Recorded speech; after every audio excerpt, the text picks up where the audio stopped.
Bonjour et bienvenue sur la chaîne Citoyen Lucide. Nous sommes aujourd'hui jeudi le 15 juin 2023 et nous débutons notre revue de l'actualité maintenant.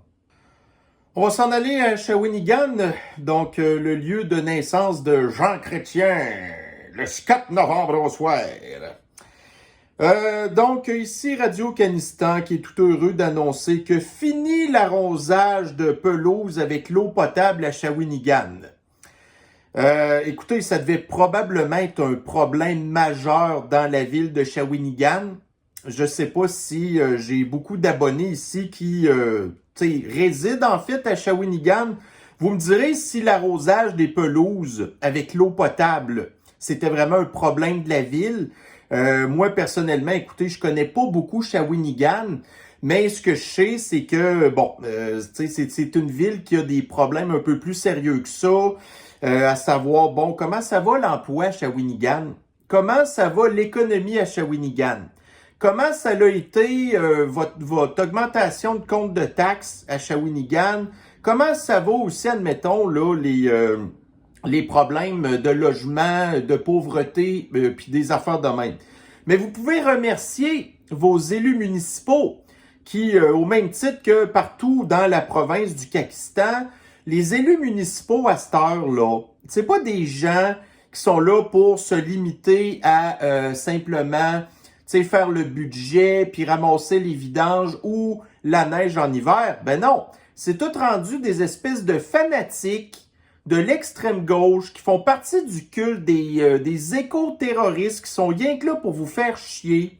Fait que là, le legs des élus municipaux de Shawinigan, ben ça va être de se faciliter de dire que nous sommes la première municipalité du Kakistan à avoir interdit en tout temps d'arroser votre gazon avec de l'eau potable. Je ne sais pas s'il y avait vraiment un problème de gens qui abusaient de passer leur temps, en fait, là, d'arroser le gazon, là. En tout cas, je sais pas. Honnêtement, pas vraiment. Mais c'est ça. Les élus municipaux à cette heure, c'est plus des gens qui, c'est des comptables ou des affaires de même. Non, c'est tout rendu des maires en chouclac comme Bruno Marchand. Vous avez aussi la petite communiste là, de Catherine Fournier. Après ça, vous avez Valérie Plante. Puis là, vous allez voir aussi, j'ai un autre article là, d'une autre affaire qui se passe dans une autre ville du Kakistan. Que c'est des gens qui sont, des activistes, qui sont là rien que pour interdire des affaires, puis vous charger plus cher, vous enlever vos droits et libertés. Il y avait déjà des réglementations, admettons qu'il y avait des périodes de sécheresse très longues. Ça arrivait que des fois, il y avait comme des règlements temporaires qui disaient, bon, ben là, écoutez, ça fait 3 semaines que pas mouillé, ben là, c'est pas le temps d'arroser votre pelouse. Puis si on vous pogne à arroser votre pelouse, ben on va vous donner une étiquette. Mais là, non, c'est même si il pleut au bout, puis que vous avez pas de problème pour avoir de l'eau, puis non, c'est juste, faut interdire des affaires, puis après ça, on va vous envoyer une facture, qu'on vous augmente votre compte de taxes, que vous avez de moins en moins de services, mais étant donné que l'argent qu'on utilise sert, entre autres, à des espèces de projets stupides, ben je serais pas surpris de savoir éventuellement que la municipalité de Shawinigan va probablement travailler pour avoir elle aussi son espèce de tramway qui va s'étirer sur à peu près 1 kilomètre, mais ça va faire beau de dire qu'on a du transport en commun genre à Shawinigan. Fait que, mais c'est de voir aussi les médias qui, Shawinigan, là, tout le monde s'en sac de Shawinigan, honnêtement. Puis, puis qui vont faire un article avec ça pour essayer d'inciter d'autres municipalités à aussi emboîter le pas. Mais c'est un petit peu ça. Ces gens-là, ils font comme s'influencer entre eux pour toutes les espèces de mauvaises idées qu'ils ont, en fait, là. Puis après ça, ça devient de plus en plus compliqué d'aller chercher des gens qui veulent s'impliquer en politique municipale Parce que la plupart du monde, ce qu'ils veulent, c'est juste, tu sais, je veux gagner ma vie honnêtement, je veux faire mes petites affaires, puis que je veux qu'on me saque tranquille. Mais les gens qui s'impliquent de plus en plus en politique municipale, ben c'est ça. C'est des gens qui sont là pour vous écœurer, pour vous faire chier.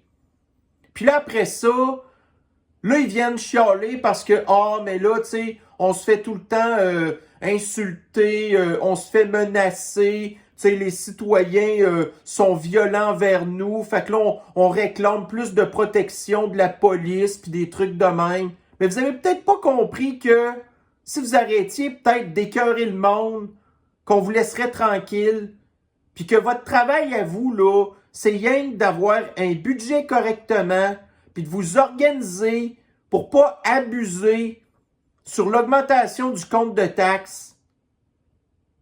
Mais non, c'est ça, c'est vos priorités. Bon, ici maintenant dans la presse. Donc, usine en Ontario pour les cochonneries de chars à batterie. Ottawa pourrait devoir verser 2,8 milliards de dollars de plus à l'usine de cochonneries de chars à batterie qui veulent faire en Ontario, qui ont déjà obtenu une subvention de 13 milliards de dollars. Fait que là, vous auriez un 2,8 de plus qui ramènerait les subventions à 16 milliards de dollars.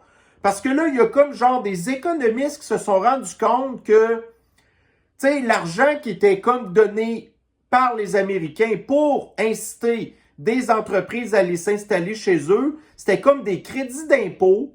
Mais là, l'argent que le gouvernement fédéral voulait donner à Volkswagen, il y en avait une grosse partie qui était comme imposable. Puis que là, Volkswagen pourrait aller voir le gouvernement et dire « Ouais, mais là, nous, c'est parce qu'aux États-Unis, on nous offre des crédits d'impôt pour pas qu'on paye d'impôt. Hein? Parce que l'impôt, c'est rien que nous qu'il faut qu'ils payons ça. Tu sais, grâce à l'inflation, vous nous chargez plus de taxes. L'augmentation, admettons, là, du prix de l'essence, ben ça aussi, c'est une méchante grosse manne pour le gouvernement. Les augmentations d'impôts, ainsi de suite. Les taxes sur les produits de luxe parce que vous achetez un char de 50 000 $, vous êtes rendu que c'est une taxe de luxe. Mais en bout de ligne, par exemple, les grosses compagnies comme Volkswagen, qui va y avoir même pas 1000 personnes qui vont travailler là-dedans. Fait que là, on est rendu à cette heure qu'il va y avoir des subventions d'à peu près 3 millions de dollars par emploi créé. Puis c'est pas des gros emplois que ça prend des grosses études, là. Tu sais, c'est quasiment du travail à la chaîne que la plupart des patentes vont toutes être faites par des robots. Fait que là, ben, Volkswagen pourrait menacer le gouvernement fédéral de finalement dire « Ben, on va aller aux États-Unis, puis regardez, ça sera les Américains qui seront obligés de payer plus de taxes pour ça, mais nous, anyway, on n'est pas là pour sauver la planète. » Tu sais, c'est vous qui allez bâtir l'usine à notre place. Puis là, après ça, on se surprend. Voyez-vous, les constructeurs automobiles, ils font de plus en plus de chars à batterie. C'est une excellente nouvelle. Ah oui, mais c'est bien rien parce qu'ils ont des subventions des gouvernements puis des payeurs de taxes. Parce qu'autrement, ils savent que ces affaires-là sont pas pantoute rentables. Tu sais, si demain matin, vous enlevez les subventions pour les cochonneries de chars à batterie, que pour l'instant, vous avez jusqu'à peu près 12 000 $ que le gouvernement fédéral puis le gouvernement provincial vous donne pour vous acheter votre cochonnerie de char à batterie, enlevez ces subventions-là. Tu sais, vous n'auriez pas genre, voyez-vous, les ventes de véhicules à batterie, ça augmente. Ben non, mais c'est pas vrai, là. C'est toutes des augmentations artificielles. C'est des créations d'emplois artificiels aussi à cause des subventions. Tu sais, voyez-vous, c'est ça. Le gouvernement fédéral pourrait devoir verser 2,8 milliards de dollars de plus pour un total de 16,3. C'est... Puis en plus, on se rappelle, sur les terres agricoles, les meilleures terres agricoles de l'Ontario.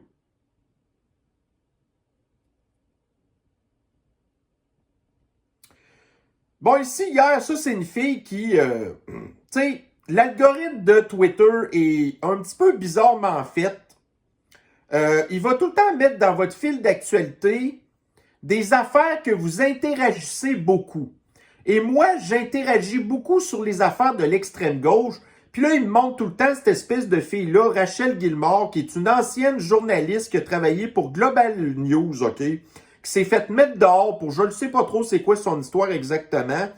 Puis là, on apprend que Bell Media, qui, entre autres, a CTV, donc CTV News, en Ontario, c'est une espèce de TVA nouvelle qui va sacrer à peu près l'équivalent de 6% des employés des entreprises, admettons, qui sont dans les médias.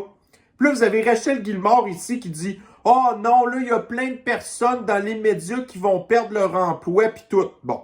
Fait que là, j'ai attendu d'avoir des confirmations un petit peu plus, mettons, officielles. Puis là, vous avez effectivement ici CTV News qui confirme qu'il va y avoir 1300 emplois qui vont être coupés dans les médias. Et Toronto Star aussi qui le confirme. Fait que, écoutez, nous, on n'ira pas se plaindre de ça, parce que CTV News, là, pendant la pandémie, ça a été un des médias, au même titre que TVA, qui a été un des plus grands promoteurs du poison, puis de la sniffles, puis des cochonneries de fascistes sanitaires. Puis quand vous regardez tous les commentaires qu'il y a en bas de CTV News concernant ces affaires-là, ben on voit bien que le monde, après ça, ils disent... Là, après ça, vous vous surprenez qu'on vous traite de fake news. Après ça, vous vous surprenez qu'on n'ait plus confiance en vous. Puis là, ben, depuis Castor, c'est la cochonnerie de patente climatique. Ben là, CTV News sont aussi rentrés là-dedans à fond de train. Puis ils supportent au bout Trudeau, le NPD. Fait que nous, on n'aura absolument aucune pitié pour des personnes qui font rien que partie du culte de nous désinformer en plus. Puis là, on se retrouve dans un contexte que, avec l'espèce de loi C-18, qui, là, à cause de ça, Facebook va empêcher maintenant les médias de publier des affaires sur la plateforme de réseau social, qui est un moyen pour les médias déjà d'attirer de l'achalandage un petit peu sur leur site, puis après ça, d'avoir des revenus publicitaires. Là, les compagnies de médias, tu sais, il y a rien, en fait, encore là, le gouvernement, dans les dernières années, qui leur ont donné des centaines de millions de dollars en subventions pour passer la propagande, là, sur, justement, la cochonnerie de pandémie. Puis là, ben, CTV qui va se plaindre. Oh non. Puis tu sais, ça, c'est un média. En fait, là, que c'est Bell qui est en arrière de ça, une compagnie privée qui a bien le droit de faire ce qu'elle veut. Puis là, en bout de ligne, ce qui se passe avec ça, c'est que là, après ça, vous avez des Rachel Gilmore qui se retrouvent une espèce de journaliste indépendante qui fait de la propagande au bout, entre autres, pour Trudeau. Puis là, il y a des gens qui disent « Bon, Rachel, puis quand est-ce que tu vas te présenter là pour justement aller travailler pour Trudeau? Parce que c'est des licheux de bottes. » Tu sais, si vous prenez, admettons, là, le gouvernement de la CAQ, tu sais, vous avez à peu près une dizaine de personnes qui sont des anciens journalistes, des liseurs de nouvelles, des affaires de même. Puis là, ben, quand leur carrière politique va pas bien, après ça, ils se retrouvent encore dans les médias. Fait que c'est tout le temps la même espèce de marde de monde qui est tout le temps brassée. Parce que les gens qui s'en vont en politique, que ce soit fédéral, municipal ou provincial, c'est le même genre de monde. Des gens qui font toutes partie du même culte, qui sont toutes là pour nous voler notre argent, puis qui sont toutes là, tu sais, qui sont complètement... écoutez, ils ont été endoctrinés par les mondialistes, puis ils sont tellement séduits par le communisme, puis tout ça. Fait que bref, tout ça pour dire que, et de toute manière, regardez, on n'arrête pas de nous dire que l'économie va super bien. Ben, si l'économie allait super bien, en tout cas dans le monde des médias, Bell n'aurait pas été obligé de couper 1300 postes de gens qui sont rien que là pour essayer de nous dire « Oh, on va tous mourir, tu sais, il faut vous arrêter de manger de la viande, faites-vous empoisonner, mettez-vous une guenille quand il y a des feux de forêt. » Bon, ici maintenant dans le BFM TV. Donc, il y a des gens là qui n'ont encore rien compris pantoute de ce qui se passe. Fait que vous avez ici le gouvernement qui veut abaisser l'âge légal d'obtention du permis de conduire à 17 ans. Fait que ça, c'est un petit peu paradoxal de voir qu'on veut nous enlever notre possibilité d'avoir un véhicule pour nous déplacer individuellement, que ce soit une voiture. Si, admettons, vous allez en Europe, ben eux, tu sais, dans leur culture, tu sais, ils ont beaucoup des cyclomoteurs, des motocyclettes. Puis là, on avait vu, entre autres, tu sais, à Paris, tu sais, il y avait les trottinettes électriques, mais là, on a enlevé ça. Donc, on vous enlève de plus en plus votre possibilité de vous déplacer tout seul. Mais là, d'un autre côté, vous avez le gouvernement français qui veut comme faciliter l'obtention du permis de conduire. Pas pour vous donner votre liberté. C'est parce que le permis de conduire, nous, on le sait très bien, c'est une des meilleures façons de vous rentrer dans les histoires d'identité numérique. Tu sais, les gens qui n'ont pas de permis de conduire ici au Pakistan, ben là, après ça, ça va pas les inciter d'aller s'inscrire sur SAQ Click. Puis là, l'identité numérique, ça les rend compliqués. Fait que c'est un petit peu la même affaire en France. Mais il y a des gens qui n'ont pas compris ça. Fait que là, moi, j'ai répondu aux commentaires, tout cela pour favoriser l'identité numérique et le contrôle social. Là, vous avez quelqu'un en dessous qui répond tout à fait. C'est pas comme si on avait un numéro de sécu attribué à la naissance. Tu sais, votre numéro d'assurance sociale. Mais c'est pas avec ce numéro d'assurance sociale-là que c'est facile de vous créer nécessairement une identité numérique. Votre permis de conduire, puis là, j'en parle en dessous ici, j'ai dit, toi, t'es pas à jour. Éventuellement, ton identité numérique sera installée directement dans un portefeuille virtuel de ton téléphone intelligent et le gouvernement pourra tracer en direct tous tes déplacements, voire activer ton micro et ta caméra à distance. Puis là, après ça, il y a des gens qui disent « Ouais, mais de toute manière, j'ai rien à cacher. » Ben oui, c'est ça.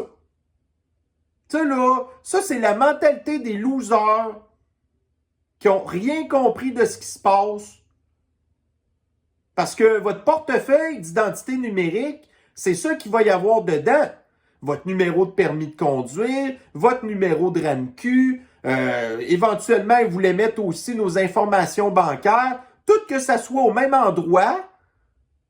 Puis là, l'application qui, au même titre que les applications de traçage pour les transports en commun, qui disent « Ah, voyez-vous comment est-ce c'est merveilleux, vous avez une application dans votre téléphone qui géolocalise où est-ce que vous êtes à temps plein pour vous dire où est-ce qu'il est l'autobus ou le métro le plus proche. » Mais les gens ne réalisent pas que le gouvernement est capable de savoir en tout temps où est-ce que vous êtes.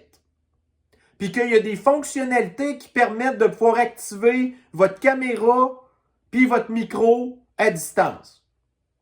Puis qu'est-ce qui va empêcher éventuellement à eux d'avoir accès, admettons, à vos applications de banque? Rien pantoute. Puis là, ben après ça, vous allez avoir des pirates informatiques qui sont plus intelligents que le gouvernement, qui vont être capables de pirater vos téléphones cellulaires, puis de vous enlever vos identités, puis de vous voler votre argent. Ou de se faire passer pour vous, puis de faire des crimes à votre place.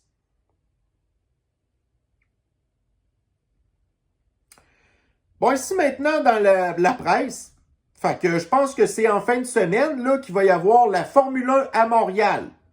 Fait qu'il n'y a pas eu la Formule 1 pendant une couple d'années, à cause, entre autres, du fascisme sanitaire. Mais là, le retour de la F1, ça fait un petit peu capoter les terroristes du climat. Fait que là, ici, vous avez un article qui nous dit, bon, la Formule 1 renonce au pétrole, mais pas à ses moteurs.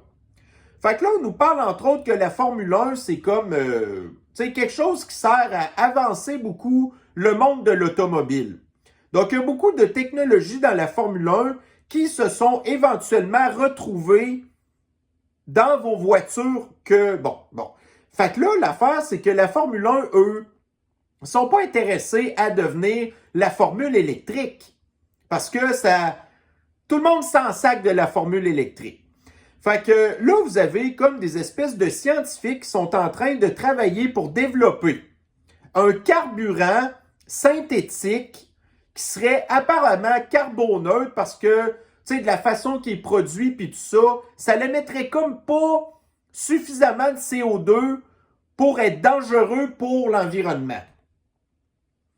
Fait que la Formule 1 dit élaborer un carburant vert qui permettra à quelques 2 milliards de véhicules à essence de circuler sur la planète.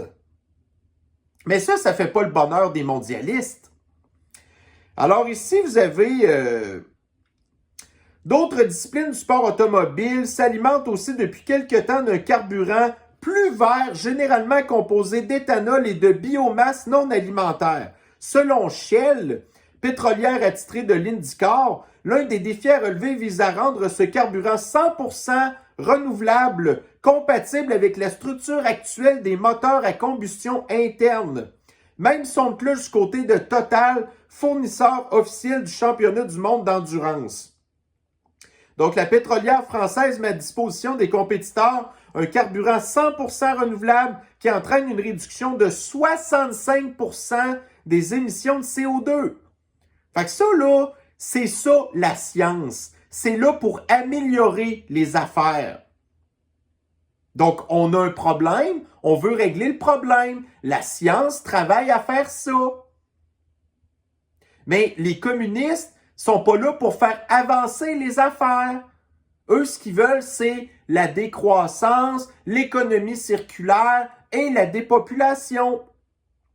Pour l'heure, ces carburants sont un luxe que seule la course automobile peut se payer. En effet, selon plusieurs études concordantes, 1 litre de ce carburant de synthèse coûterait presque 40% plus cher que son équivalent à base d'énergie fossile. Donc là, présentement, le gaz, il doit être à peu près à quoi? 1,90$ présentement? Même si on augmentait le prix du litre de 40%, ça nous amène à quoi? À peu près 2,25$? Vous souvenez-vous, c'est-tu l'année passée qu'on a eu pendant plusieurs mois le gaz qui était rendu à 2,25$? Puis bon, ça n'a pas fait notre bonheur, mais on a quand même réussi à vivre avec, là. S'ils nous disaient que ça coûterait 10$ du litre, ben là, non, là, ça ne marche pas. Mais à la limite, à 2,25$, même si ça ne nous tente pas, on serait un peu capable de dealer avec. Fait que c'est pas la fin du monde. Ce pétrole-là, finalement, est pas mal plus abordable qu'on pense. Même si c'est pas encore tout à fait parfait. Puis là, ce qu'il nous explique aussi dans l'article, c'est que ce genre de pétrole-là, ça date pas d'hier. Pendant le deuxième conflit mondial, le régime du leader à la moustache louche s'était à un moment donné retrouvé dans une situation où il n'y avait plus accès à ses sources d'approvisionnement de pétrole normal. Donc, les Allemands avaient développé un pétrole de synthèse, puis ils avaient fait rouler ces véhicules militaires avec ça. Fait que c'est pas nouveau, ça, là. Puis, tu sais, quand je vous ai parlé il n'y a pas longtemps aussi, le fameux pétrole que vous pouvez faire à base d'algues, tu sais, vous pouvez utiliser, comme on disait tantôt, entre autres, de la biomasse. Tu sais, au lieu de jeter des affaires d'un vidange, ben on prend ces affaires-là puis on est capable de faire des biocarburants avec. Fait que, mais, c'est ça. Je pense que j'avais ici quelque chose, un article, regardez ça. Dans le Wall Street Silver, ça c'est un compte sur Twitter qui dit « Le Forum économique mondial veut réduire le nombre de véhicules qui est actuellement estimé à 1,4 milliard de véhicules. Ils veulent réduire ça à 400 millions de véhicules d'ici à 2050. Mais c'est qui va avoir les 400 millions de véhicules qui restent? Puis dans le nombre de véhicules, est-ce que ça inclut entre autres tous les véhicules militaires? Parce que prenez, admettons, seulement aux États-Unis, l'armée américaine possède combien de véhicules? Ça doit être peut-être des centaines de milliers, peut-être même plus que ça. Puis prenez par exemple seulement les convois de Joe Biden. Quand il s'en va quelque part, vous avez tout le temps 75 véhicules qui se promènent avec lui. Fait que, en bout de ligne, c'est seulement le gouvernement qui va avoir le droit de posséder des véhicules ou les 1% de gens extrêmement riches qui ont des garages remplis de voitures, qui ne roulent pas, qui sont rien que là à prendre la poussière. Mais nous, on n'aura plus le droit de se promener. Fait que même si vous avez ici les compagnies pétrolières qui disent qu'ils pourraient fournir du pétrole pour 2 milliards de véhicules, ben le Forum économique mondial s'en calisse. C'est qui va au Forum économique mondial? Ben toute une gang de communistes du gouvernement fédéral, du gouvernement provincial, des élus municipaux, des gens des médias. T'sais, fait que même si la science nous permet de nous améliorer, puis qu'en bout de ligne, on fait même plus de gaz à effet de serre ou de CO2, ben quand vous avez des gens qui détestent l'humanité, que c'est eux qui sont au pouvoir présentement, ben ils s'en calissent. Ils s'en calissent. Ici maintenant dans Radio-Canistan. Donc, plus d'1 demi-milliard de dollars investis par Québec pour lutter contre la violence armée. Ça concerne qui, la violence armée au Québec? Ça concerne Montréal. Qui a des armes illégales à Montréal? C'est tous des gens qui sont pas de la couleur de vous pis moi, là.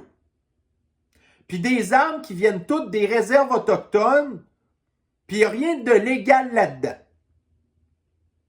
Fait que, quand on dit que l'immigration est une richesse, ben il y a bien des affaires qu'il faut rentrer en ligne de compte là-dedans. Quand que vous avez des criminels qui viennent beaucoup de l'immigration, puis qu'en bout de ligne, vous avez le gouvernement qui est obligé d'investir 500 millions de dollars pour la violence qui vient de ces immigrants-là. Puis c'est quand même une minorité. C'est pas tous les immigrants qui sont des criminels, loin de là.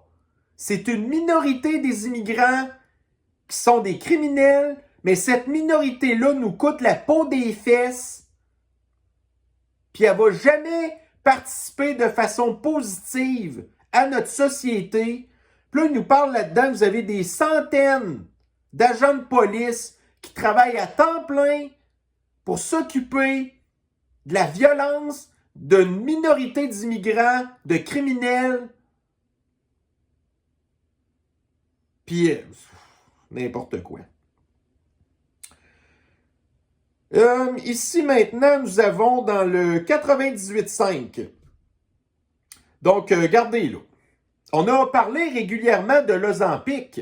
Même hier, j'ai fait, en tout cas, un espèce de petit chapitre sur des personnes qui font, mais vraiment pas du tout attention à leur santé. Tu sais, d'avoir un petit 20-30 livres de trop, écoutez, on fera pas de cas avec ça. Mais là, quand vous êtes rendu que, tu sais, vous explosez des balances, là, puis que vous pesez entre 400-500 livres, là, il y a des méchants gros problèmes. Fait que là, tu sais, je vous avais déjà parlé de l'Ozempic, entre autres. Donc, on a appris au début de juin que le médicament Ozempic ne sera plus couvert par plusieurs assureurs privés pour ceux qui l'utilisent contre l'obésité. Ce médicament est destiné d'habitude aux gens qui ont du diabète de type 2. Ça, c'est souvent des gens obèses aussi d'ailleurs, mais il agit également comme un coupe-faim.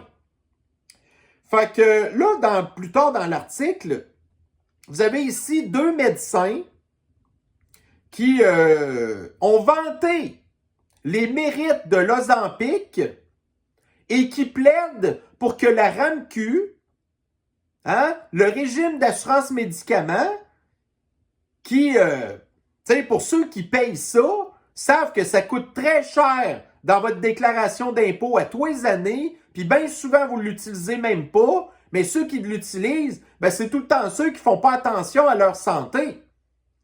Fait qu'au lieu d'aller marcher puis de faire de l'exercice pour perdre du poids, vont préférer avoir une belle petite baguette magique puis une belle petite pilule miracle qui va vous permettre de pseudo-perdre du poids. Fait que là, vous avez ici des médecins qui, évidemment, reçoivent des enveloppes brunes de Big Pharma parce que là, ça a l'air que le traitement, il coûte entre 200 et 400 $ par mois. Puis ça, ces médecins-là voudraient que ça soit assumé par la RAMQ. Des médecins qui, sont soit corrompus, ce qui est tout à fait possible, ou qui sont soit complètement ignorants des effets secondaires qui viennent avec l'Ozempic, puis ça aussi, c'est très probable, parce que c'est pas parce que vous êtes un médecin que vous continuez à vous garder à jour puis faire vos recherches, parce que les médecins sont un petit peu comme n'importe qui.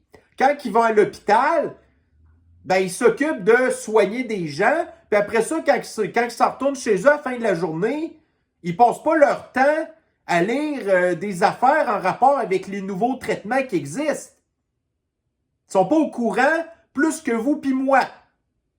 Moi, malgré que moi, étant donné que je suis bien gros connecté sur l'actualité, des fois, je me demande si j'en sais pas plus que ces gens-là. Là, vous allez dire, t'es donc bien prétentieux. Ouais, mais qu'est-ce que vous voulez que je vous dise? Gardez bien là. Fait que, ici, là, encore un article qui est paru dans les derniers jours dans le Daily Mail. Donc, l'Ozempic, il rend votre vie vraiment misérable et plate parce que la plupart des gens qui prennent de l'Ozempic, imaginez-vous, ça là, c'est normalement un traitement que vous êtes supposé prendre pendant une couple de mois. Mais là, il y a des gens qui prennent ça pendant genre 2 ans. C'est pas fait pour ça pantoute.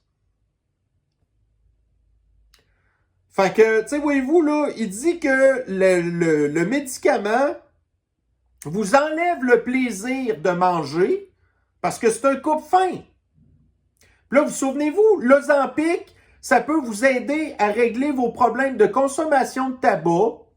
Ça peut oui, puis j'ai vu un moment donné, ça a l'air que ça enlève votre libido. Puis vous souvenez-vous, je pense que l'Ozempic aussi modifiait genre la chimie de votre cerveau. Tu sais, ça rend votre vie vraiment plate. Tu sais, ça vous coupe l'envie de manger.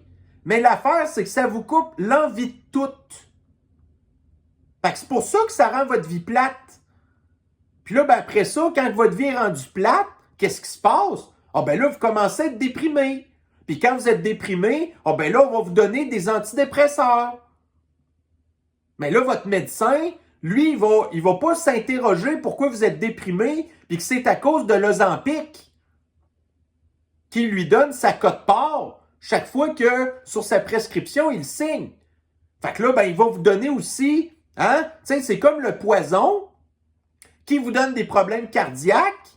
Au lieu de vous décourager de prendre le poison, à la place, plutôt, on va vous donner des médicaments anticoagulants, puis des médicaments pour la pression. Au lieu de faire le ménage, un petit peu comme le gouvernement qui n'arrête pas de rajouter des lois puis des règlements, au lieu plutôt de commencer à faire le ménage puis d'en enlever, les médecins ne sont pas là pour vous enlever vos pilules, sont toujours là pour vous en donner plus. Est-ce que les médecins sont au courant de ça? Que l'Ozempic, après ça, quand vous prenez ça, là, le problème, c'est que vous vous retrouvez avec des surplus de peau. Puis là, vous êtes obligé de payer des dizaines de milliers de dollars en chirurgie esthétique qui ne sont pas assumés par le gouvernement. Fait que là, les gens qui n'ont pas d'argent pour se payer des chirurgies esthétiques, ils se retrouvent qui ont de l'air d'une espèce de bougie qui a fondu. Ou sinon, ça fait que ça vous donne comme un visage qui vieillit parce que ça vous fripe la peau. Fait que là, vous avez une trentaine d'années, puis à cause que là, votre visage est rendu tout fripé, vous avez de l'air d'avoir 60 ans. Puis Puis ça aussi, ça vient que ça vous déprime. Ah, ben c'est pas grave, on va te donner des pilules. Ah, on a toujours une solution. C'est une petite solution miracle, qui on dira pas trop fort, mais que moi j'ai mon petite enveloppe brune après ça. Tu sais, les médecins, là, sont pas là pour améliorer votre vie, hein. Bon, ici dans Radio-Canistan, donc la première ministre de l'Alberta, Danielle Smith, temporairement bannie de Facebook. Puis on ne sait pas trop pourquoi. Mais Danielle Smith est considéré comme étant quelqu'un de l'extrême droite. Puis Facebook, c'est des gens de l'extrême gauche. Fait que c'est ça. Donc là, vous avez ici la première ministre d'une province, d'un pays supposément démocratique qui se fait censurer par une plateforme de réseau social qui, ben écoutons, tu sais, c'est pas Facebook qui va censurer le terroriste de Jack Metzing ou l'espèce de mongol à batterie de Justin Trudeau. Mais non. Mais Danielle Smith, ben oui, elle est tellement méchante. Elle. Bon, ici, un journaliste indépendant, Endino, qui nous apprend que la ville de Hamtramck, dans le Michigan, qui est une ville majoritairement musulmane, vient de voter un règlement municipal pour bannir toute la propagande de la communauté flyée, comme les drapeaux puis des trucs de même. Fait que là, il semblerait que pendant des années, l'extrême gauche était paumée sur la ville de Hamtramck parce que là, tu sais, on sait comment est-ce que l'extrême gauche aime l'islam. Mais là, ça va commencer à changer. Fait que là, la ville, tu sais, très musulmane de ce comté-là, qui là veut rien savoir de la propagande de la communauté flyée, ben là, l'extrême gauche va être fâchée. Mais c'était très extrême gauchiste avant d'aimer l'islam. Mais là, l'islam aime pas la communauté flyée. Fait que quand que je dis ici que l'extrême gauche est la pire ennemie de l'extrême gauche, mais là, ça va être une espèce de guerre interne dans les espèces de factions de l'extrême gauche qui s'entendent pas pantoute. Fait que nous, on a bien des affaires à reprocher à l'islam. Mais là, quand que je vois que l'ennemi de mon ennemi devient mon ami, ben là, moi, je peux pas faire autrement que d'applaudir cette communauté musulmane-là qui bannit des cochonneries de propagande parce que faut croire que les musulmans trouvent pas mal plus important la famille puis de protéger leurs enfants que les gens de l'extrême gauche, que tout ce qu'ils veulent, c'est les avorter quand ils sont rendus à terme, ou de les torturer ou de les stériliser. Fait que là, à un moment donné, bravo, tu sais, ça, il n'y a pas de chance. Il n'y a pas de chance que ça soit dans nos, tu sais, que ça soit genre à Shawinigan, qui vont bannir la propagande de la communauté flyée. Ben non, au contraire. Puis encore moins à Montréal. Fait que c'est ça. Donc, bravo l'islam. C'est pas drôle de dire ça. Mais là, c'est ça, on est rendu là. C'est tout le temps le moindre mal. Fait que là, t'as le choix. T'as deux choix. T'as pas genre, non, je m'en... Non, t'as deux choix. Tu as le choix d'aller t'installer dans la ville de Hamtramck, dans le Michigan, où ce que tu sais que tu n'auras pas affaire à des cochonneries de l'extrême gauche, ou tu as le choix d'aller t'installer à Montréal. Ben moi, personnellement, je m'en vais à Hamtramck tout de suite. Tu sais, on est rendu là. Bon, ici, dans Libre Média, fait que là, tantôt, à Shawinigan, on vous interdit d'arroser votre pelouse avec de l'eau potable, même si il n'y a pas de problème de réserve d'eau. Ben là, ici, dans la ville de Vaudreuil-Dorion, ils vont installer une micropuce sur les bacs à vidange pour inciter les citoyens à adopter un comportement écologiquement responsable. Fait que ça, c'est une certaine façon d'implanter le crédit social. Fait que si vous remplissez vos bacs à vidange puis qu'ils sont trop souvent utilisés, ben on va venir qu'à vous pénaliser. On va vous taxer ou on va vous envoyer des amendes. Mais ça, c'est encore, tu sais, les élus municipaux qui sont tellement fiers d'avoir implanté ça. Puis là, ils ne se rendent pas compte après ça que vous allez avoir des gens qui, regardez, qu'est-ce que vous pensez qui va arriver avec ça? Les gens vont aller porter leur vidange dans le bac de leurs voisins. Les gens, moi là, je m'en foutrais le soir d'embarquer mes vidanges dans mon coffre de pick-up puis d'aller domper ça dans les bacs de vidange des entreprises, admettons. Ou pire que ça, il y a des gens encore plus lâches que ça qui vont aller sacrer ça dans la nature. Mais, regardez, c'est pas les élus municipaux qui viennent de réaliser ce qu'ils viennent de faire, qui vont au contraire inciter encore plus la désobéissance civile. Mais là, le problème, c'est que la majorité des gens, ceux qui sont pas capables de s'adapter puis de trouver toutes les espèces de failles dans le système pour crosser le système, ben là, vous avez des gens qui vont continuer à remplir leur bac de vidange comme avant, puis en bout de ligne, ils vont rien que se retrouver avec encore plus, une plus grande augmentation de leur compte de taxes. D'ailleurs, ici, voyez-vous, là, Vaudreuil-Dorion, dans les 2 dernières années, le compte de taxes a été majoré de plus que 11%. Puis qu'est-ce qu'on vous donne en retour à Vaudreuil-Dorion? On ne vous donne pas plus de services. Au contraire, on les coupe. On vous écœure.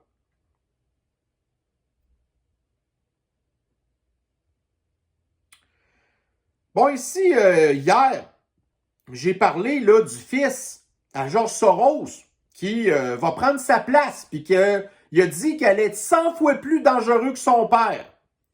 Fait que là, il a répondu ici à quelqu'un qui a affirmé que le support en rapport avec Black Lives Matter avait beaucoup diminué dans la population américaine. Puis là, lui, il dit « Oh oui, le déclin de Black Lives Matter, c'est auprès des populations blanches, mais les Latinos puis les Noirs continuent de supporter Black Lives Matter. » Ce qui est probablement faux, là, mais bon.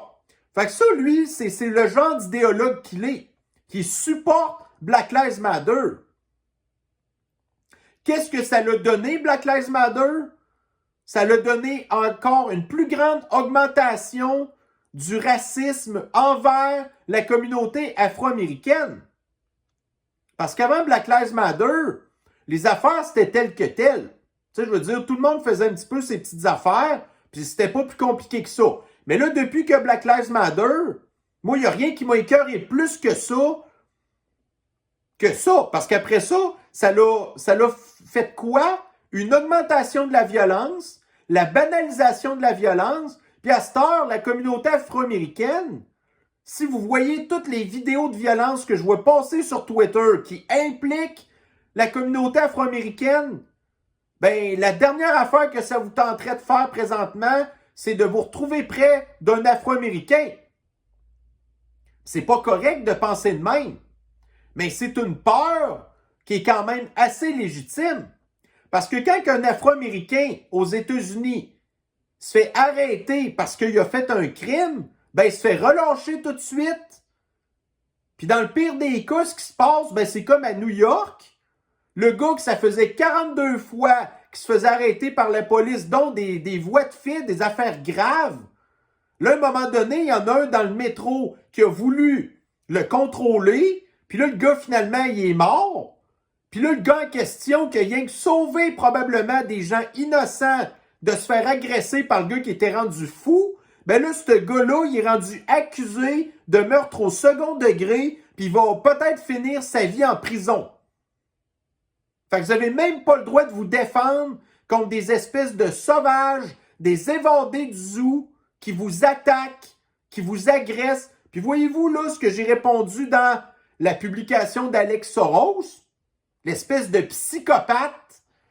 Ben ici, là, hier, Andino, on est à Seattle, vous avez un Afro-Américain qui a attaqué un couple d'Asiatiques, dont une femme qui était enceinte de 8 mois. La femme est morte.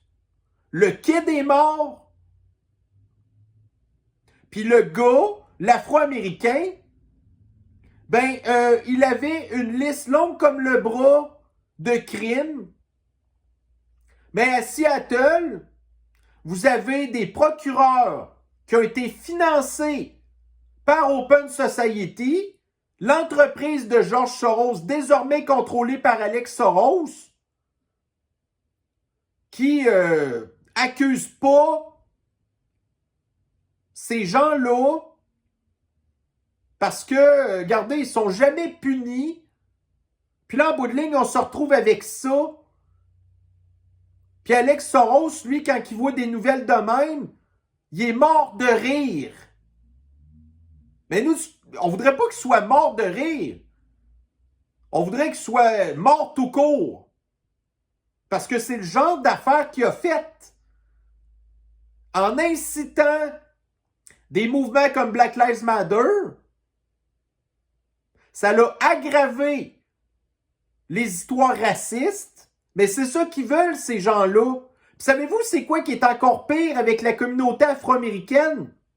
Au lieu de se rendre compte qu'elle est manipulée par des George Soros, ben, elle tombe dans le panneau. Puis là, après ça, ils deviennent violents. Puis là, les autres qui sont pas violents aiment pas les gens violents. Fait que là, nous, à un moment donné, on pense que, bon, ben, finalement, tous les Afro-Américains sont violents parce que c'est le même que la philosophie, ça marche. Puis là, les Noirs, oh, mais là, vous ne nous aimez plus. Ben ouais, mais là, vous avez-tu vu comment vous êtes violents? Puis vous dénoncez pas la violence. Au contraire, vous adhérez à Black Lives Matter qui fait l'apologie de la violence. Après ça, tu sais, n'est pas vous plaindre. Puis là, après ça, vous savez, en Californie, les Noirs qui réclament des réparations de 5 millions de dollars, des pardons de dette, des donnez-nous des maisons, un salaire de 100 000 $ par année pendant 250 ans. Puis là, après ça, on regarde ça. Puis là, on fait non. Vous êtes-tu pas intelligent à ce point-là? Puis là, c'est le genre de clash dans la société que ça crée. Tu sais, reculer dans les années 90 dans les années 80, il n'avait plus du racisme. Tout le monde faisait ses affaires, chacun leur bord, puis c'était bien correct. Mais là, depuis que vous avez des entreprises comme Open Society qui sont là pour détruire la société, ben c'est ça que ça l'a fait.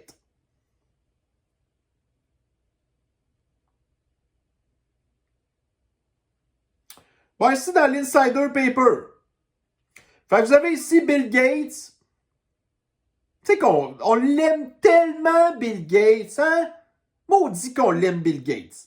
Bill Gates qui a obtenu la Légion d'honneur de Macroute, qui a obtenu, je pense, la médaille du Congrès aux États-Unis, le style vidange, qui est un malade mental profond, qui a volé en plus, tu sais, l'entreprise de son associé, puis qui est rendu riche à cette heure, puis qui est un obsédé des poisons. Fait que là, il s'en va en Chine pour parler de développement avec son partenaire chinois, parce que Bill Gates, là, c'est un psychopathe, mais c'est un psychopathe qui comprend pas la société. C'est un mésadapté social. Puis lui, tout ce qu'il veut, c'est se faire aimer du monde. Mais il comprend pas que il fait complètement l'inverse. Fait que lui, Bill Gates, qui est tellement innocent, il comprend pas que la Chine fait rien que l'utiliser pour son plan de vouloir diriger le monde. Mais lui, Bill Gates, il pense qu'au contraire, il utilise les Chinois. Mais les Chinois sont plus intelligents que Bill Gates. Pourquoi est-ce que vous pensez que Bill Gates est devenu ami avec Epstein? Tu sais, Bill Gates, là, pensez ce que vous voulez, mais c'est pas un pédophile. Bill Gates s'est fait manipuler par Epstein parce que Epstein voulait lui soutirer de l'argent, puis Bill Gates est tombé dans le panneau. Parce que Bill Gates, là, dans le fond, il a genre 8 ans d'âge mental au niveau, tu sais, contacts sociaux, il a 8 ans d'âge mental. Le gars est un mésadapté social. Fait que là, la Chine va voir Bill Gates, ils sont gentils avec lui. Puis là, Bill Gates, ben là, il se sent apprécié. Puis là, c'est la même affaire avec Epstein, qui a profité de la naïveté de Bill Gates pour qu'il lui donne de l'argent. Puis là, Bill Gates pensait qu'il pensait sincèrement que Epstein, c'était son ami. Tu sais, il est-tu assez innocent? Fait que là, ben, il s'en va en Chine pour parler de poison, puis pour parler d'affaires de même. Fait que là, ici, ben, tu sais, vous avez, tu sais, on se rappelle un petit peu qu'est-ce que ça finance Bill Gates. Donc, la fondation de Bill Gates qui finance, bon, ici, là, tu sais, on nous parle, là, ça finance entre autres l'OMS, puis, tu sais, voyez-vous, là, c'est lui qui a financé le plus la cochonnerie de pandémie de Sniffles. Puis là, il finance le CEPI, puis Gavi. Gavi, c'est quoi? Gavi, c'est un programme mondialiste d'empoisonnement des enfants. Rien de moins. Après ça, ici, vous avez... bon, voyez-vous, Gavi, c'est financé par, majoritairement, la fondation de Bill et Melinda Gates. Après ça, vous avez ici Xi Jinping, qui avait déjà écrit une lettre à Bill Gates pour le remercier d'avoir donné de l'argent pour combattre la Sniffles en Chine, qui a été créée en Chine, financée par Bill Gates. Un peu particulier. Vous avez ici, tu sais, en mai 2021, donc l'Assemblée de l'Organisation mondiale de la santé, que Bill Gates est le plus grand donateur privé de l'OMS,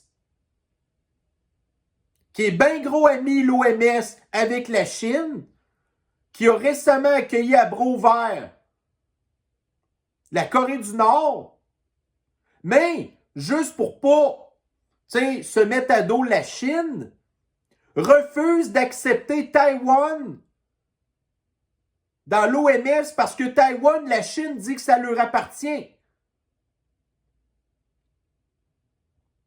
Et voyez-vous ici, là, dans les donateurs, le plus grand donateur de l'OMS, c'est les États-Unis. Puis en seconde place, la fondation Bill et Melinda Gates, qui leur a donné rien de moins que 531 millions de dollars en 2018-2019.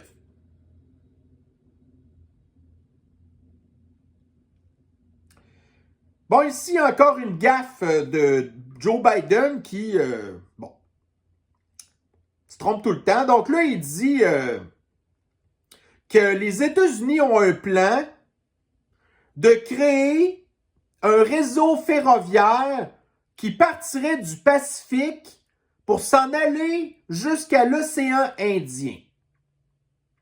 Fait que ici, j'ai pris la map monde. Que, bon, admettons que le réseau ferroviaire partirait de Los Angeles pour traverser tout le Pacifique et se rendre en Inde. Un réseau ferroviaire en plein océan, là. Puis là, il y a des gens qui l'écoutaient son discours hier, puis, tu sais, ils ont comme trouvé ça drôle parce qu'ils pensaient que c'était une blague. C'est pas une blague pantoute, le gars, il est rien que mêlé. Ça, c'est le président des États-Unis qui est en charge du conflit, la guerre froide qu'on a avec l'Empire soviétique. Tu sais, le leader du monde libre, c'est lui ça. À tous les jours, c'est gaffe après gaffe après gaffe. C'est quoi qu'il disait aussi dans son truc? Il disait, oh, il faut pas trop que j'en parle de ce plan-là parce que je vais comme me mettre dans le trouble. Ah oui, mais t'es tout le temps dans le trouble. Tu nous as mis dans le trouble. C'est pas toi qui vas avoir du trouble, c'est toi qui nous as mis dans le trouble, là, tu sais. Toi et tes démocrates. Bon, ici, un autre, là, qui sait pas du tout de quoi qu'elle parle. Donc, Elsie Lefebvre, qui est une espèce de chroniqueuse à TVA, qui fait partie du culte aussi, qui parle à travers de son chapeau, qui n'a aucune expertise pour parler de quoi que ce soit, qui dit « on jase, là ». Mais pourquoi est-ce qu'à la Ville de Montréal, vous ne pourriez pas, admettons, remplacer vos voitures de police par, admettons, des Tesla ou des modèles Polestar, au lieu que d'avoir des Dodge Charger? Parce que Elsie Lefebvre, elle connaît rien dans des cochonneries de chars à batterie. Puis elle connaît rien non plus dans les chars de police. Fait que moi, j'ai tout simplement répondu ici avec un article du USA Today qui était très récent. Donc, vous avez ici là une poursuite de police. Je pense que c'était là à Los Angeles qui, eux, ont des Tesla. Puis la poursuite s'est terminée en bout de ligne que le char de police a manqué de batterie. Parce que Elsie, elle comprend pas que oh oui, mais une Tesla, là, ça peut faire 600 km. Ouais, mais 600 km à rouler à 80 km/h. Pas à rouler en fou dans une poursuite policière, que ton 600 km en devient 120. Puis, tu sais, les chars de police, là, il faut qu'ils durent pendant au moins, en tout cas, d'habitude, c'est 200 000 km. Puis c'est des chars, là, à usage qu'on appelle heavy duty. C'est pas pour rien que dans les Chargers de police, vous avez des transmissions heavy duty, puis faut que ça soit fait solide, là. Une Tesla, c'est pas fait pour être conduit dans des conditions policières. Au bout de 100 000 km, la batterie va être finie. La batterie coûte aussi cher que le char neuf. Puis là, quand que vous allez, admettons, avoir des chars de police, des Tesla, qui sont impliqués dans des accidents, là, il y a hors de question de la réparer. Fait que le char va être déclaré perte totale. Mais ça, ici, elle ne sait pas. Puis quand les Tesla vont être brisés, vous allez les réparer comment? Parce qu'il manque de pièces pour réparer les chars à batterie. Mais ça, ici, qui est une dinde, mais, écoutez, elle a été en politique pour le PQ. Puis là, vous avez Pierre-Carl Pellado, qui est un péquiste. Fait que là, il l'a engagé à TVA parce que c'est toute une gang de péquistes qui se grattent dans le dos. Puis là, vous avez des gens après ça qui pensent que Elsie Lefebvre, que c'est une sommité en toute matière. Puis là, les seuls disent hey, c'est une crise de bonne idée, ça. Parce que ces gens-là, déjà Elsie Lefebvre qui est déjà ignorante, mais elle a un micro, mais là, vous avez son auditoire qui est aussi ignorant qu'elle. Puis là, après ça, ils trouvent que c'est une bonne idée parce que ces gens-là ne savaient rien. Bon, ici maintenant, j'ai vu, j'ai trouvé ça très drôle, là, un sondage dans Twitter, un certain Dan Hill, qui pose comme question bien simple, qui est le meilleur leader? Donc, Trudeau, Biden, le leader de l'Empire soviétique ou Macroute? Donc, 53 000 personnes ont répondu au sondage et dans 81%, ben c'est le leader de l'Empire soviétique qui passe pour le meilleur leader. Parce que quand on dit on vote pour le moindre mal, ben là, les trois autres sont tellement mauvais que le moindre mal, ben c'est l'empereur de l'Empire soviétique. Le leader de l'Empire soviétique. Fait que ça revient au même titre que tantôt. Tu me donnes le choix entre aller vivre dans la ville musulmane de Michigan ou d'aller vivre à Montréal. Ben, le moindre mal, c'est la ville musulmane. Et là, c'est la même affaire ici. Fait que voyez-vous, les leaders mondialistes qui veulent diriger le monde, la population les déteste. C'est ces gens-là qui veulent nous diriger puis qui nous imposent de vivre misérables, de nous appauvrir, de nous haïr entre eux. Je vais encore vous montrer une belle cochonnerie que Trudeau a faite tantôt, là.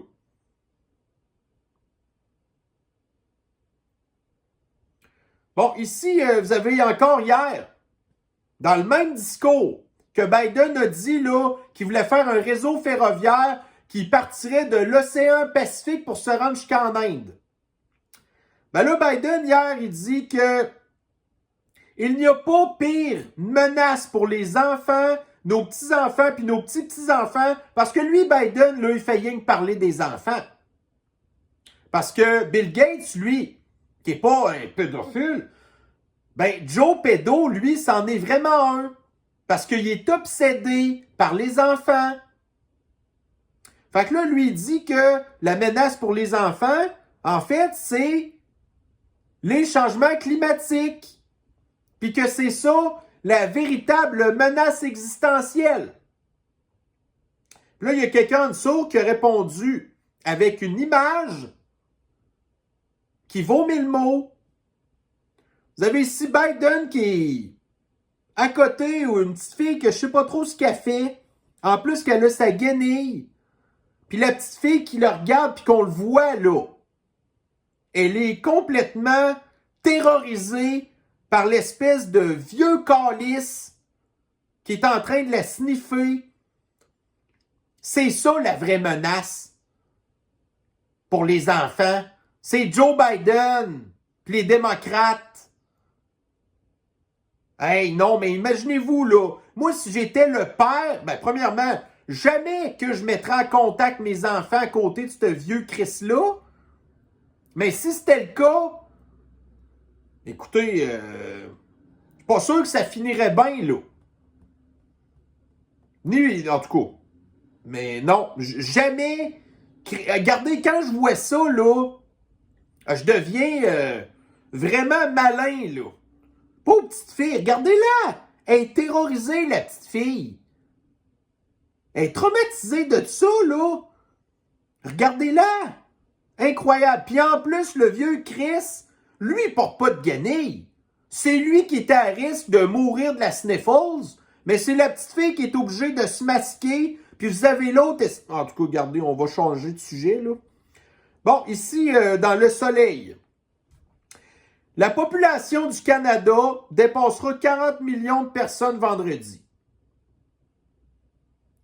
Fait que, regardez, comment ça se fait qu'avec un taux de natalité à 1,4, que la population du Canada augmente? Ben, selon le gouvernement, il cite, la population croissante du Canada est principalement attribuable à l'immigration. L'immigration qui vient d'où? Qui a passé par le chemin Roxham. Des gens qui ne respectent pas les lois, hein, qui ne vont pas passer par le processus normal d'immigration. Non, c'est des gens qui ne respectent pas les lois, qui arrivent ici, qui ne respecteront pas plus les lois. Après ça, c'est des gens qui sont surreprésentés dans la violence. Puis là, les populations locales, quand ils voient de la violence, ben ils voient tout le temps les mêmes genres de faces qui reviennent tout le temps. Fait que là, après ça, ils deviennent intolérants, avec raison. Après ça, on vient de dire, oh, il y a de l'augmentation du racisme, nanana, nanana, OK.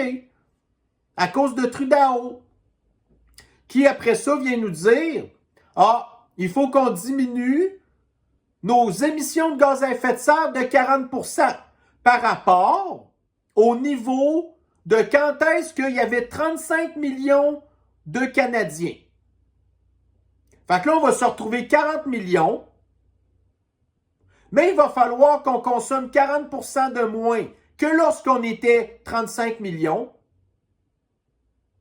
Fait que c'est qui détruit le climat? Ben, c'est Justine. Avec ses immigrants qui respectent pas la loi et qui sont pas là pantoute pour améliorer le climat social, là. Ces gens-là arrivent ici, en pleine pénurie de logements, puis là, ils passent en priorité parce qu'ils se calissent des lois, puis ils sont privilégiés juste à cause de leur couleur de peau.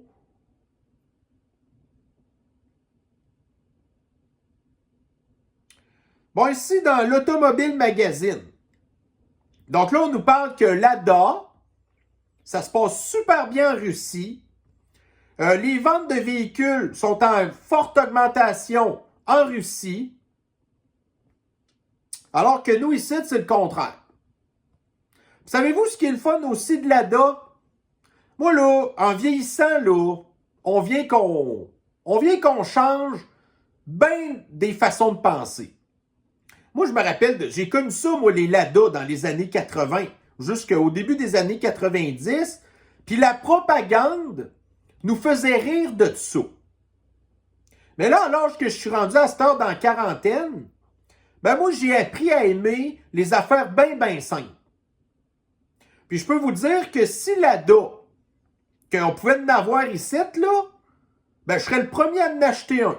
Un petit Lada Niva comme vous avez ici à l'écran, là, moi, je prendrais ça tout de suite. Pourquoi? Premièrement, parce qu'il ne coûterait pas 50 000 $. Puis ça, là, c'est de la technologie de base. La seule technologie qu'il y a là-dedans, c'est l'injection d'essence. Le restant, n'importe qui est capable de réparer son Lada quand il est brisé. Fait qu'il ne vous coûte pas pour des fesses. Puis je m'en calisse de ne pas être capable d'aller à 200 km/h avec. Moi, j'ai déjà eu un Jeep TJ, puis j'étais bien à l'aise à rouler à 105 km/h sur l'autoroute parce qu'il me coûtait les yeux de la tête en gaz. Mais je l'aimais, mon Jeep, à rouler à 105 km/h. Fait qu'un Lada à 90 km/h, je m'en califfe. Regardez, vous avez l'extrême gauche qui veut limiter les vitesses sur l'autoroute parce qu'il trouve qu'on va trop vite. Parce que vous avez n'importe quel char à cette heure que vous pouvez rouler à 180 avec, puis le char, il n'y a pas de misère pantoute. Mais quand vous roulez en Lada Niva, à 100 km/h, je peux vous confirmer que ça vous tente de lever le pied. Puis vous apprenez à rouler pas vite puis à être bien content comme ça. Fait que si vous voulez réduire les vitesses sur l'autoroute, vous n'avez pas besoin de rajouter des photos radars, hein? Ou de mettre des limiteurs de vitesse dans des véhicules qui sont capables de rouler à 200 km/h sans problème. Non. Vous avez juste à nous donner accès à des Lada Niva. Puis en bout de ligne, là, vous allez être bien content de ne pas rouler vite. Puis savez-vous ce qui est le fun en plus? C'est un véhicule qui consomme presque pas d'essence. Puis il n'y a rien de mieux que ça pour nos routes ici qui sont toutes trouées, qu'on se croirait là à Kaboul en Afghanistan. Parce qu'il y a des trous de mine partout. Moi, je prendrais ça n'importe quand, Lada Niva. Sérieusement, là? Mais non, c'est ça. Mais écoutez, on ne veut pas vous donner accès aux voitures. Fait que pendant qu'en Russie, vous avez les Russes qui sont capables de s'acheter des voitures qui ont les moyens de se payer, ben nous ici, c'est le contraire. On nous incite de plus en plus vers des véhicules qu'on n'a pas les moyens, puis manger de la marde. C'est carrément ça, là. Bon, ici maintenant, dans TVA Nouvelles. Donc ça, c'est une bonne blague que, regardez bien là. La fin du fax en santé ne sera pas en 2023. Une autre promesse brisée du gouvernement Legault. Fait que regardez bien là. Là, vous allez trouver ça ridicule. dans notre système de l'anti-santé que les affaires se passent encore par fax. Là, vous allez dire, ouais, mais on est donc bien attardé. Ben moi, je vais vous dire une affaire, honnêtement, je trouve que c'est une Christie de bonne nouvelle, ça. Parce que le fax, là, ça signifie que l'identité numérique, c'est loin de se faire dans le système de l'anti-santé. Est-ce que vous voulez de l'identité numérique? Non. Ben, réjouissez-vous qu'il y a encore des fax dans les hôpitaux. Parce que quand il n'y aura plus de fax dans les hôpitaux, ça veut dire que tout va être informatisé, puis après ça, ça va être l'identité numérique. Puis on le sait où est-ce que ça va nous mener l'identité numérique. Fait que tant mieux. Vive les fax, vive les Lada Niva, vive la vieille technologie qui... Regardez, pensez-vous qu'un Lada Niva, c'est possible de le couper à distance comme un char à batterie? Mais non! Il n'y a pas des ordinateurs que le gouvernement peut contrôler à distance puis vous tournez off votre char. Fait qu'on était-tu bien dans les années 80 puis dans les années 90? Qu'est-ce que je m'ennuie de cette époque-là, sérieux. Bon, ici maintenant dans le Daily Mail. Ah, ok, ben justement, j'en ai parlé tantôt, là. La fameuse ville au Michigan avec les musulmans, puis tout, puis en tout cas, bref. Fait que je suis un petit peu surpris d'avoir remis ça, cet article-là, mais peu importe. Ensuite, ici, dans le National Post. Fait que voyez-vous, là, encore une maudite niaiserie que Trudeau a faite. Donc, Ottawa va créer un fonds de 25 millions de dollars qui va s'adresser aux entrepreneurs qui font partie de la communauté flyée. Fait que le gouvernement va leur donner de l'argent à ces gens-là pour se partir en business. Bon. Puis là, vous aviez ici, en 2020, Justine avait créé un fonds d'à peu près 25 ou 30 millions de dollars pour favoriser les entrepreneurs noirs. Fait que nous, quand on a vu ça en 2020, on a crié au racisme, on a crié au privilège racial, on a crié au racisme systémique. Là, après ça, Trudeau dit « Ah, oh, les suprémacistes blancs, va chier, mange la marde. » Puis ici, là, vous avez « Ah, là, on va créer un fonds qui est spécialement dédié aux entrepreneurs de la communauté flyée. » Puis là, ce qu'ils disent au gouvernement... Checkez bien ça. OK, je l'alimente. Whatever. Ils disent qu'il y a 100 000 propriétaires d'entreprises au Afghanistan qui font partie de la communauté flyée. On n'a aucune idée d'où est-ce que ce chiffre sort de où exactement. Puis ils disent que sur ces 100 000-là, ils emploient 400 000 personnes. Encore un chiffre qui est totalement inventé. Fait que, regardez, nous, on est fâchés de voir comment est-ce que le privilège racial s'adresse. Même le système de l'injustice. Vous êtes une personne noire ou autochtone, vous faites un crime, ben vous n'aurez pas la peine que vous étiez supposé avoir de prison. Vous êtes noir, vous voulez vous partir en entreprise, on vous donne de l'argent. Vous faites partie de la communauté flyée, ben on va vous donner de l'argent. Mais si vous êtes un homme blanc, ordinaire, paf, ou même une femme blanche à cette heure, ben vous êtes rendu en bas de la pile. Fait que nous, on crée à l'injustice, puis notre injustice devient du suprémacisme blanc.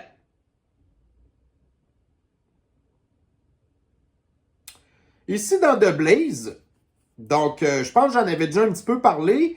Les scientifiques là, qui viennent de créer des embryons synthétiques qui n'ont plus besoin de sperme ni d'ovules. Fait que, regardez, on s'en va vers où? Ben, on s'en va vers, pour les gens, les maniaques de science-fiction, on s'en va soit vers les potes de la matrice, parce que, tu sais, c'est pas genre des humains qui se sont reproduits, là, qui se sont retrouvés dans les potes de la matrice. C'est les robots qui ont cultivé des humains pour les foutre après ça dans des pods puis utiliser l'énergie qu'on produit.